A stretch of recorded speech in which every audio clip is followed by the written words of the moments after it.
we recently counted down the top 10 horror films from the 2000s and the 2010s. Now it's time to count down my top 10 horror films from the 1990s. So sit back, relax, subscribe to the channel, and enjoy the video.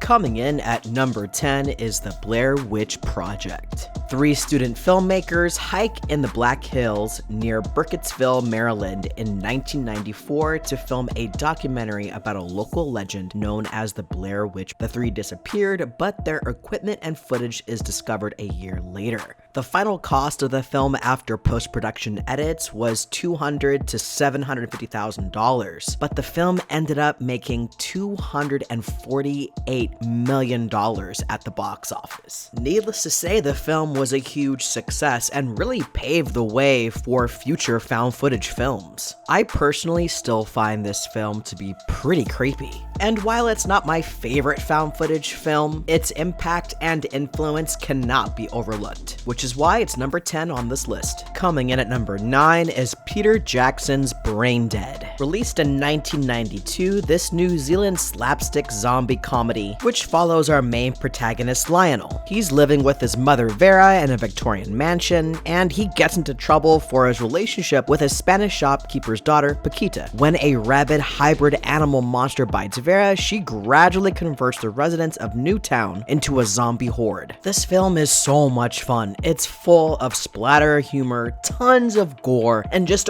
over-the-top hilarity. The film gives me this kind of Looney Tunes vibe. Everything is so over-the-top and cartoonish, but that's the reason why I love this film. It's so over-the-top, goofy, gory, and just a plain old fun time. At number 8 is the horror anthology Tales from the Hood. Directed by Rusty Cundiff and executive produced by Spike Lee, the film presents 4 short horror stories based on concepts that affect the African American community in the order of police corruption, domestic abuse, institutional racism, and gang violence. The film is able to be both funny and horrific while also still getting across a message. Clarence Williams III as Mr. Sims is our horror host, leading us on this journey through these various different stories. My favorite story in the film is KKK Comeuppance, which stars Corbin Benson, primarily for his performance as well as the stop-motion animation. It was also cool to see David Alan Grier play a villain in this film.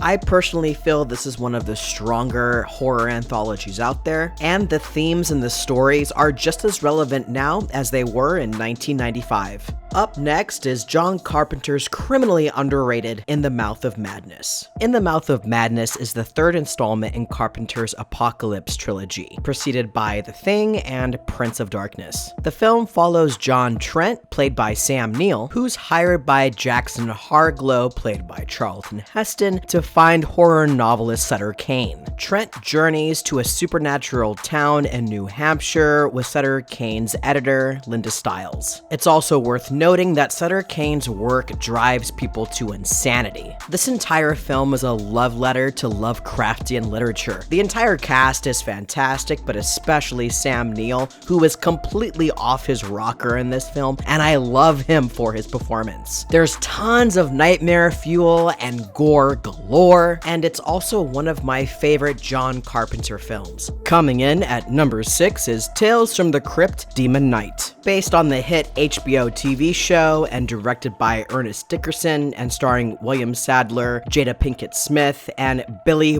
Put a Cork in It Zane. The film follows Breaker, played by William Sadler, who's being chased by the Collector, played by Billy Zane. Breaker is the guardian of an ancient key that can unlock evil. The Collector wants this key so he can initiate the apocalypse. And this all culminates when Breaker stops in a boarding house in New Mexico, where he and the residents face off against the Collector and his band of demons. This film is just plain fun, and it feels like an extended episode from Tales from the Crypt, which was a show that I loved growing up. The cast is full of fantastic character actors. The practical effects and gore are awesome, and the demons look badass, and and it's fun seeing Billy Zane as this charming villain. Speaking of blood, guts, gore, and fun, From Dusk Till Dawn comes in at number 5. With a screenplay written by Quentin Tarantino and directed by Robert Rodriguez, we get a film that starts out like a Tarantino gangster flick that ends up becoming this epic vampire movie. The cast is stacked with the likes of Harvey Keitel, George Clooney, Quentin Tarantino, Juliette Lewis, Cheech Marin, Selma Hayek, and even Tom Savini. Adding in the fun action set pieces, the great comedy, the awesome practical effects and gore, this is just a plain old fun popcorn flick with some badass vampires. And speaking of badass, coming in at number 4 is The Army of Darkness. This horror comedy is directed by Sam Raimi and stars Bruce Campbell and is the 3rd film in the original Evil Dead trilogy. Ash is accidentally transported back to 1300 AD, where he must retrieve the Necronomicon and battle an army of the dead so he can return home. The comedic timing of Raimi and Campbell is perfection. I laughed just as hard or even harder than I did when I was a kid when this film was released. I can't help but love Ash and totally get behind his character, root for him, and laugh along as all of this craziness happens around him. I also find this film to be incredibly charming, as well as being an epic conclusion to the original Evil Dead trilogy. At number 3 is a film that gave me nightmares as a kid, Candyman. No joke, I was frightened of going into the bathroom and looking at the mirror and taking a shower because I was so frightened that Candyman was gonna come through the walls and get me. Directed by Bernard Rose and based on The Forbidden, which is a short story by Clive Barker and starring Tony Todd and Virginia Madsen. Helen Lyle is a graduate student in Chicago who is researching urban legends. She hears a local story about the Candyman who can be summoned by saying his name 5 times to a mirror, causing him to appear and kill the summoner with a hook that was attached to the bloody stump of his right arm. Tony Todd is both imposing and beautiful. The way he delivers his lines is like poetry, and I feel that the chemistry between Virginia Madsen and Tony Todd is palpable. I've done a deep dive retrospective on this film. I've left a link up above and down in the description below.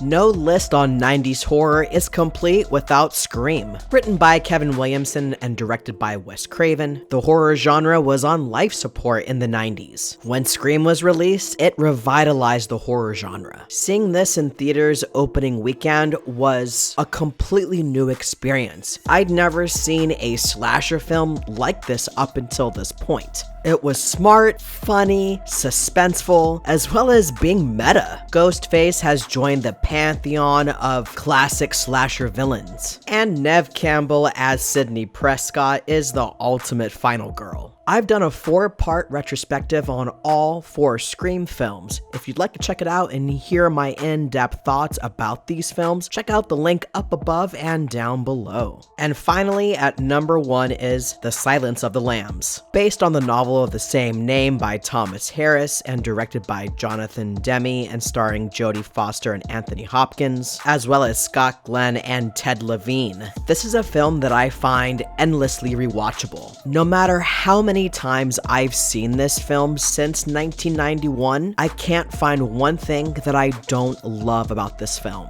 Clarice Starling is one of my favorite film heroines, and Hannibal Lecter is another favorite villain of mine. And it's considered one of the greatest and most influential films of all time, and I have to agree. I know some may argue that this is more of a thriller. To me, this is an absolute horror classic, which is why it takes the number 1 spot on my top 10 list of the 1990s. What are your favorite horror films from the 1990s? Let me know down in the comments below. Thank you so much for coming by. Don't forget to hit that subscribe button and like the video, and I'll see you guys in the next video.